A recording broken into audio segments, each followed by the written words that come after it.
Episode की शुरुआत होती है और एक लड़के के साथ एक छोटी बच्ची को दिखाया जाता है। सामने जुओ यी खदद्धा होता है और उसे इन्फो मिलती है कि स्पिरिचुअल एनर्जी बिलियन टाइम्स ज्यादा है, इतनी ज्यादा जितनी पिछली बार डीमन इन्वर्जन के दौरान थी। ये हैरान होकर कहता है, ऐसा कैसे पॉसिबल है? आखिर हो क्या रहा है? ये तो डीमन चाइल्ड का बर्थ है। तभी पीछे से वांगलिंग और फ्रॉगी 2 आते हैं। फ्रॉगी 2 बोलता है, ये तुम्हारे बस की बात नहीं, हम पे छोड़ दो। और फ्रॉगी 2 अपने असली फॉर्म में आ जाता है। अब ये दोनों उस पर अटैक करते हैं और वांगलिंग भी। यहाँ सब कुछ डिस्ट्रॉय होते जाता है। अब यह बच्ची वांगलिंग पे हमला करती है। वांगलिंग बचते हुए आगे बढ़ता है और अब इस लड़के के अटैक से भी बचने लगता है। वो लड़का कहता है, असली इमोर्टल किंग मैं हूँ।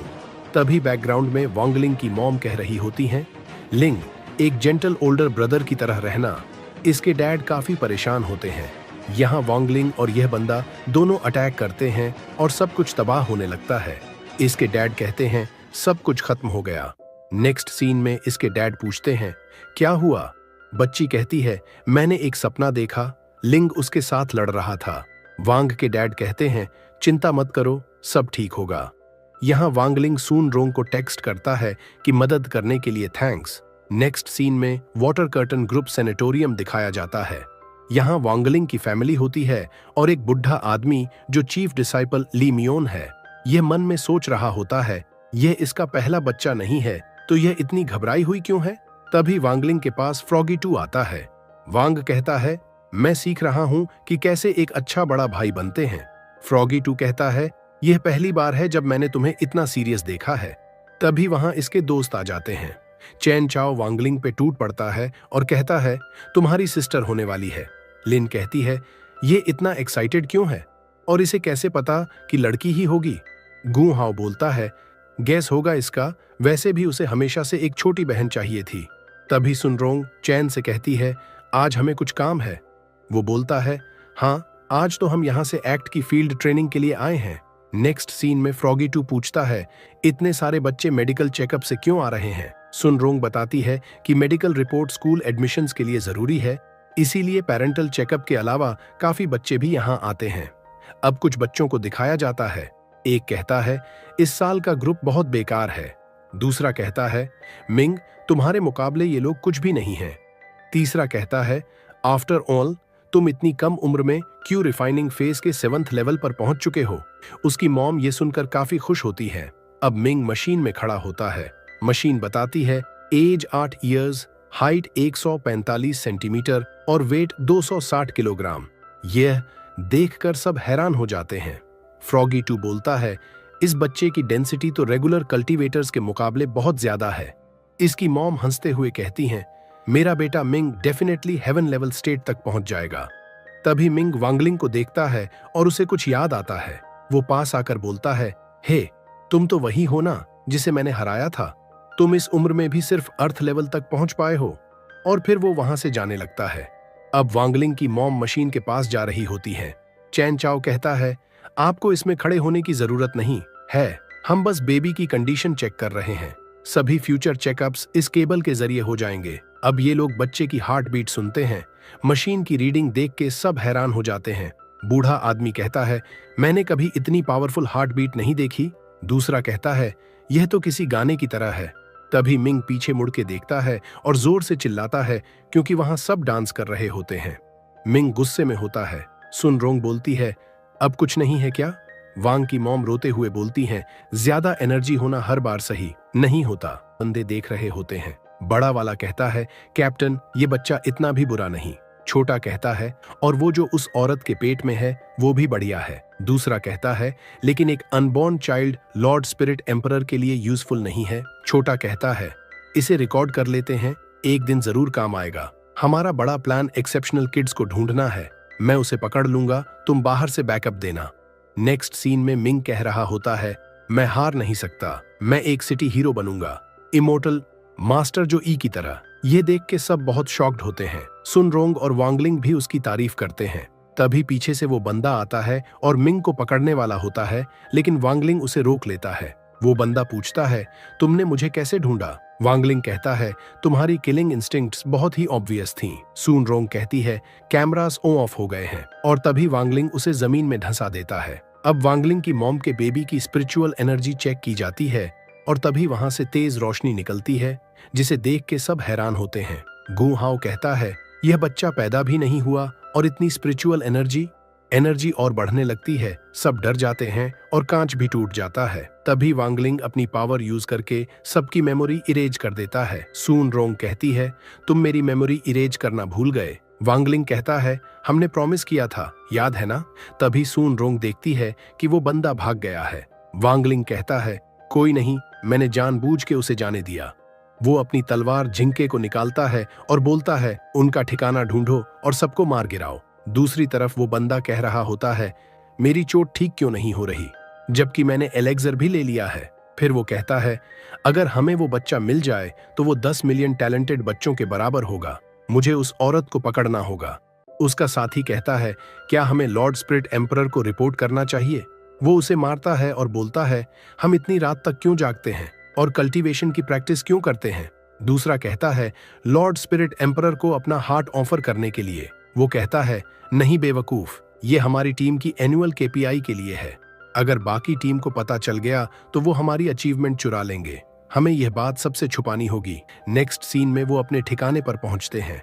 तभी वहां तलवार आ जाती है और अटैक करके सब कुछ तबाह कर देती है। दूसरी तरफ मिंग उदास बैठा होता है। वांग और सून रोंग वहां आते हैं।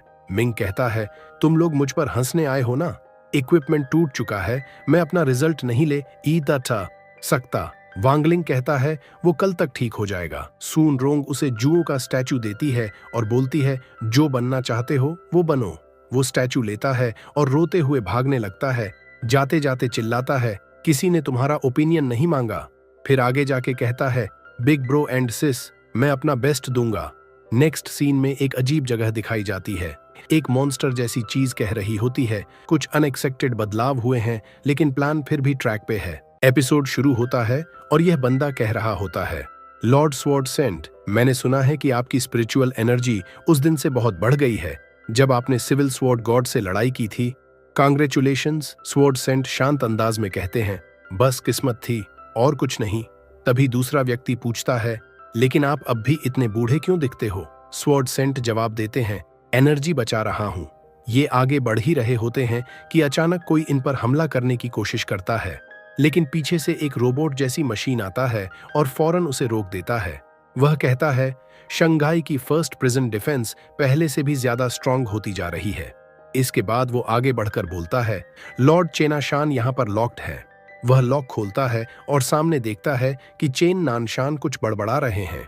यह देखकर स्वॉर्ड सेंट कहते हैं, मेरे जूनियर की गेज तो पहले से भी ज्यादा क्लियर हो गई है। दूसरा व्यक्ति कहता है, इसका इनर डीमन निकाल दिया गया है, लेकिन इनकी कल्टीवेशन टेक्निक बहुत ज्यादा सिनिस्टर है, इसलिए इसे अलग से लॉक करना पड़ रहा है। इसकी पावर लेवल को देखते हुए इसे हेवन लेवल सेल में लॉक होना चाहिए, लेकिन वहां पहले से एक डेंजरस पर्सन मौजूद है। अगर ये उसके पास गया तो डेफिनेटली चेन ननशान का इनर डीमन फिर से अवेकन हो जाएगा। वे आगे चलते हैं। तभी यह बंदा कहता है, मुझे आपसे एक मदद चाहिए। अगला सीन स्कूल प्रिंसिपल का है, जो इन्हें बताते हैं, तुम मैनुअल फील्ड असाइनमेंट के लिए सिलेक्ट किए गए हो। सून रोंग मिशन के बारे में पूछती है। प्रिंसिपल कहते हैं, इस मिशन का थीम तुम्हारे रूम में है। टेस्ट की लोकेशन शंघाई फर्स्ट प्रिजन है और गोल है यह टेस्ट करना कि नया सेल कितना ज्यादा मजबूत है। तुम सेल को तोड़ने के लिए कोई भी मेथड यूज कर सकते हो। यह सुनकर तीनों कहते हैं, तो फिर इसे दोबारा बनाना पड़ेगा। वहीं वांग लिंग किसी इंपॉर्टेंट बात के बारे में सोच रहा होता है। अगला सीन वांग लिंग के मॉम डैड उसे कहते हैं, हमारे पास तुम्हारे लिए एक इंपॉर्टेंट मिशन है। फिर प्रिजन दिखाया जाता है जहां सबको अलग अलग ग्रुप्स में डिवाइड कर दिया जाता है। स्वॉर्ड सेंट और वह आदमी ऊपर से सब कुछ देख रहे होते हैं। वे जानना चाहते हैं कि क्या ये रूकीज फर्स्ट प्रिजन की सिक्योरिटी में कोई कमी ढूंढ पाएंगे या नहीं, क्योंकि यहाँ की सिक्योरिटी बेहद टाइट है। वह आदमी कहता है, अगर इन्होंने ऐसा कर दिखाया तो मैं फर्स्ट प्रिजन के सुपरवाइजर के पद से रिजाइन कर दूंगा। सून रोंग वांग लिंग के साथ होने पर काफी खुश होती है। तभी एक स्क्रीन पॉपअप होती है। स्क्रीन पर आवाज आती है, मैं वॉस हूं, शंघाई फर्स्ट प्रिजन का एआई डिफेंस सिस्टम बटलर। अब तुम लोग अपने ब्लाइंड फोल्ड्स हटा सकते हो। मैं तुम्हें चेस्ट चैम्बर से एस्केप करने से रोकने की पूरी कोशिश करूंगा। सून रोंग मन में सोचती है, वांग सुबह से कुछ परेशान है, क्या उसकी सील कमजोर हो रही है? तभी सामने वांग लिंग का फेवरेट फूड नजर आता है, क्रिस्पी नूडल्स। वह उसे लेने बढ़ता है। सून रोंग उसे रोकने की कोशिश करती है, लेकिन वह नहीं रुकता और एक जाल में फंस जाता है। सून रोंग अपनी स्पिरिचुअल एनर्जी यूज करने की कोशिश करती है ताकि वांग लिंग को छुड़ा सके, लेकिन असफल रहती है। वॉस कहता है, यह टेस्ट सेल बहुत एडवांस्ड सप्रेशन टेक्नोलॉजी से बना है, यहाँ तुम अपनी स्पिरिचुअल एनर्जी यूज नहीं कर पाओगे। वहीं वांग लिंग आराम से खा रहा होता है और सून रोंग को भी ऑफर करता है। दूसरी तरफ गुआ हाओ कह रहा होता है, चचाओ, हम स्पिरिचुअल एनर्जी यूज नहीं कर सकते। चचाओ जवाब देता है, और अगर यूज नहीं कर सकते तो खुद बनाएंगे। वह फायर एलिमेंट से स्पिरिचुअल एनर्जी क्रिएट करके अटैक करता है, लेकिन कोई असर नहीं पड़ता। वे पीछे जाकर गिर जाते हैं।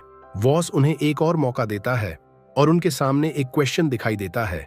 गुआ हाओ उसे देखकर कहता है, यह तो आउट ऑफ सिलेबस है, और नीचे गिर जाता है। दूसरी तरफ फ्रॉगी 2 और लिन मिलकर अटैक कर रहे होते हैं, लेकिन फिर भी कुछ नहीं होता।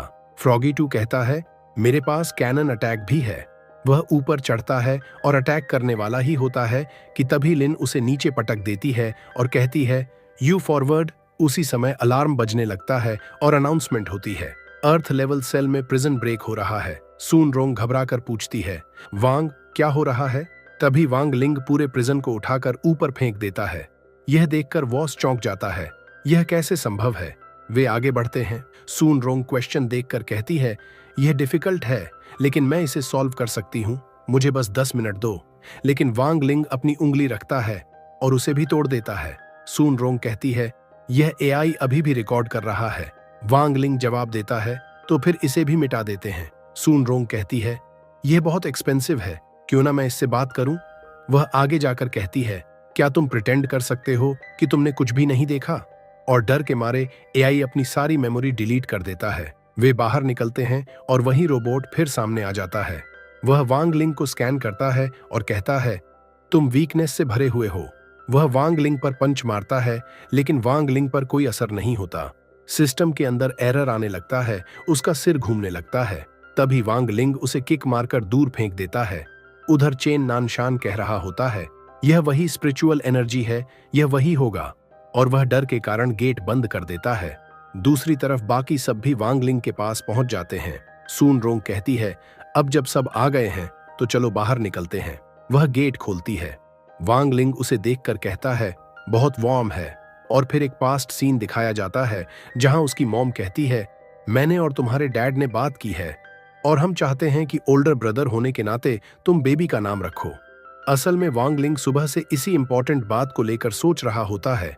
बाहर आकर वह कहता है, वॉर्म। सून रोंग पूछती है, क्या हुआ? वांग लिंग मुस्कुराकर कहता है, कुछ नहीं, मैंने फाइनली सोच लिया है कि उसे क्या नाम देना है। सून रोंग कहती है, ओह, तो यह बात थी, मैं सोच रही थी तुम्हें क्या हो गया है। वांग लिंग बोलता है, Wang Nan, welcome to the world. आखिर में फिर वही जगह दिखाई जाती है। मॉन्स्टर कहता है, ईविल स्वॉर्ड गॉड ने प्रिजन से बाहर न निकलने का फैसला किया है। दूसरा व्यक्ति कहता है, मैंने उसे मौका दिया था, किसे पता था कि कल्टीवेशन वर्ल्ड में इतना फॉर्मिडेबल मास्टर मौजूद है?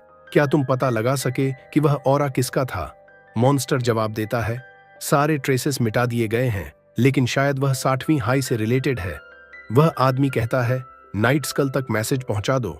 जवाब आता है, ठीक है। और इसी के साथ एपिसोड यहीं खत्म हो जाता है।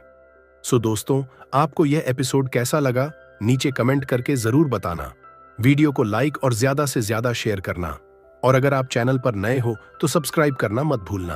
और अगर आप डेली लाइफ के आगे के और भी एपिसोड देखना चाहते हो तो कमेंट में बताना। मिलता हूं किसी और दिन किसी और वीडियो के साथ। तब तक के लिए सावर बाय।